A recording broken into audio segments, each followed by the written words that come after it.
Defense Minister ng Israel, hindi daw mapagkakatiwalaan kaya tinanggal sa pwesto? Supreme Leader Ali Khamenei ng Iran, bilang na ang mga araw sa kapangyarihan.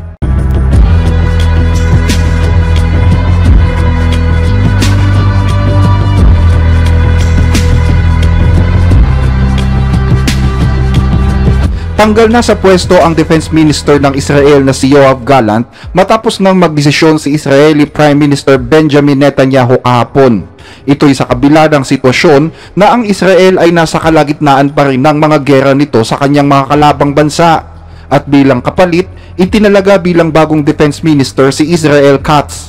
Pagkaubos ng tiwala, yan ang dahilan na ibinigay ng punong ministro sa kanyang naging desisyon.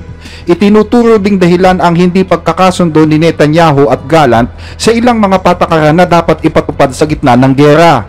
Mayroon anyang mga desisyon ang Defense Minister na kontra sa nagiging desisyon ng gabinete. At sinabi pa na ang desisyon na alisin sa pwesto si Gallant ay napagkaisahan na rin ng mga kasamahan sa gobyerno. במהלך החודשים האחרונים האמון הזה נסדק. ביני לבין שר הביטחון גלנט התגלו פערים משמעותיים בניהול המערכה, והפערים הללו נולדו בהצהרות, בפעולות שמנוגדות להחלטות הממשלה ולהחלטות הקבינט. משבר האמון שהלך ונפער ביני לבין שר הביטחון הפך לנחלת הכלל, והמשבר הזה אינו מאפשר המשך תקין של ניהול המערכה. לא רק אני אומר את זה. מרבית חברי הממשלה ומרבית חברי הקבינט, כמעט כולם, שותפים לתחושה הזאת שכך אי אפשר להמשיך. לאור זאת, החלטתי היום על סיום כהונתו של שר הביטחון. במקומו החלטתי למנות לתפקיד את השר ישראל כץ. ישראל כץ כבר הוכיח את היכולות שלו ואת התרומה שלו לביטחון הלאומי, גם כשר החוץ, כשר האוצר, כשר המודיעין במשך 5 שנים.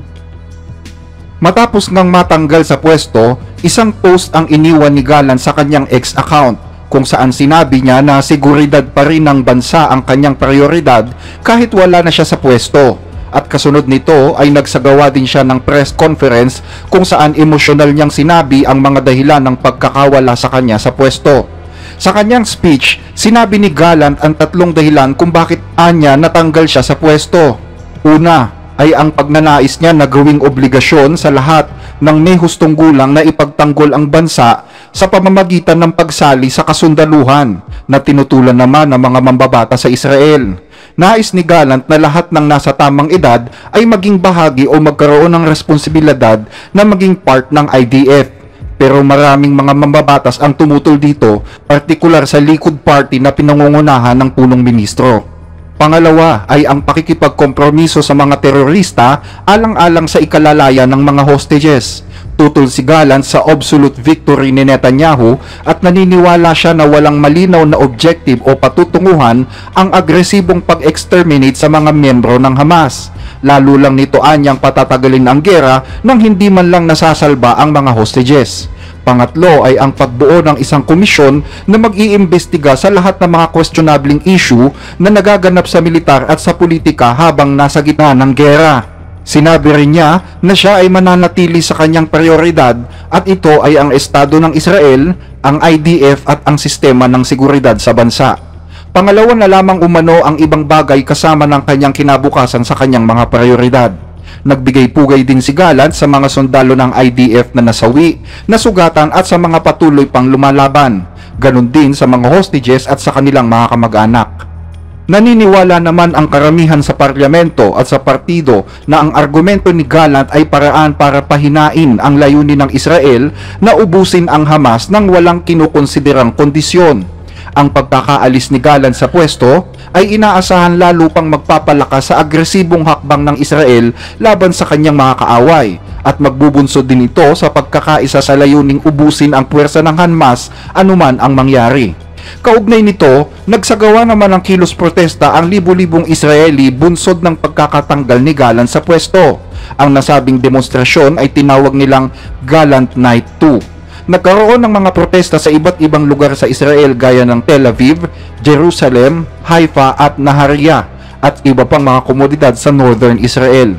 Mayroon ding mga protesta sa harap ng mismong private residence ni Netanyahu na nananawagan naman sa kanyang pagbibitiw sa pwesto.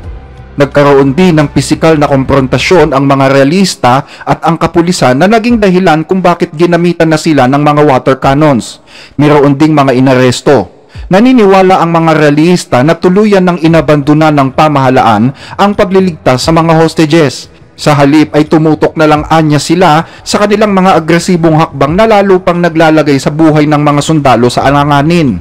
Pinili daw umano ni Netanyahu ang politika sa halip na ang buhay ng mga sundalo at ng mga hostages.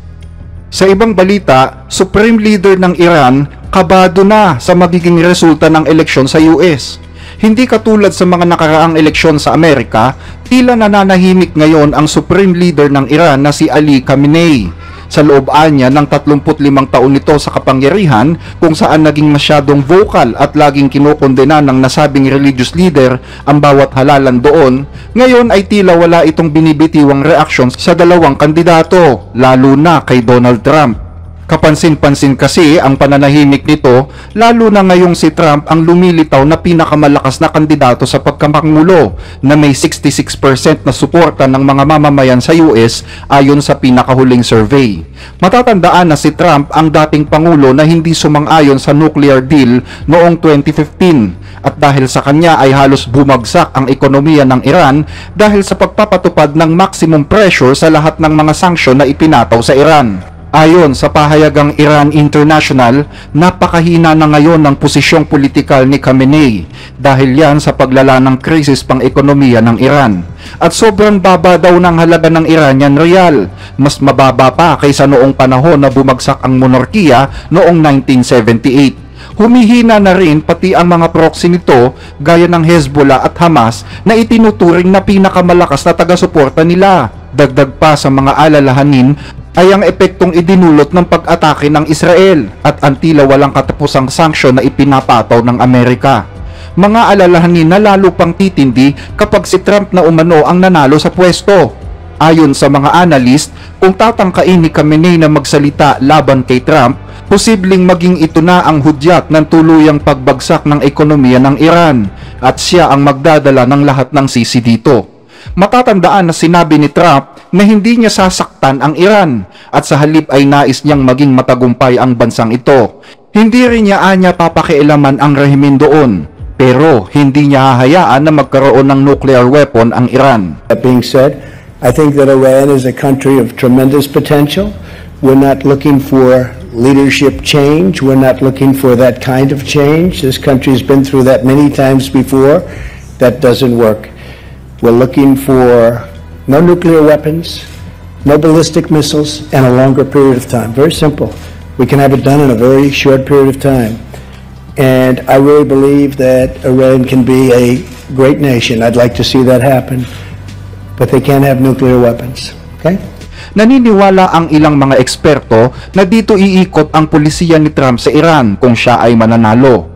Gagamitin niya ang mga sanksyon upang maging armas laban sa Iran. Kung papayag ang Iran na huwag ituloy ang kanilang ambisyon na magkaroon ng nuclear weapon, posibleng bawiin ni Trump o pagaanin ang mga sanctions na ipinataw sa kanila. Pag nangyari ito, dito na mag-uumpisang makabangon ang ekonomiya ng Iran. Ang ganitong plataporma ay minsan nang ginawa ni Trump sa Iran noong 2015, kung saan napilitan ang Iran na itigil ang ambisyon nitong makabuo ng nuclear weapon dahil halos malumpo ang ekonomiya ng Iran noon.